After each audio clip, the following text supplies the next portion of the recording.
You know, say, enough songs turn some women into whore and prostitute.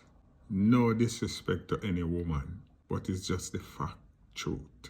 Music is a very influential thing, also artists. When an artist can sing a song, indicating to women, telling them that if the man do not pay you, do not give him any sex. When artists can sing song, telling the woman them how to steal from men, how to thief them money out of them pocket and trick them, that need to look into.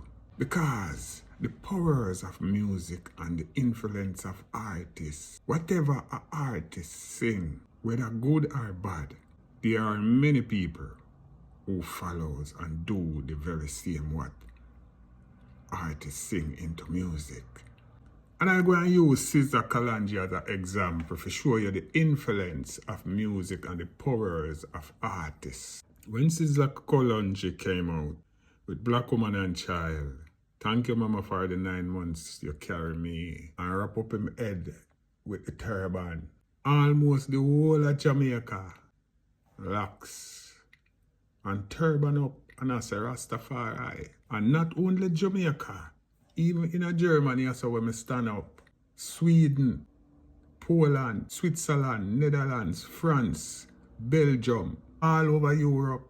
You know the amount of young white youths and young white lady who sizzla make wrap up them head and locks and turban up and say Rastafari. That's the power of music. That's the influence that artists have. So when I say there are a lot of songs that turn women into whore and prostitute, this is what I mean. Because the songs, them a tell the woman them what to do.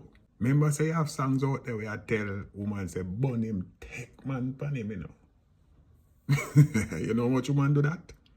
No wonder why we have so much jacket in Jamaica. We need to check our culture. We need to check certain things where we glorify in our culture that come back on hand we right now.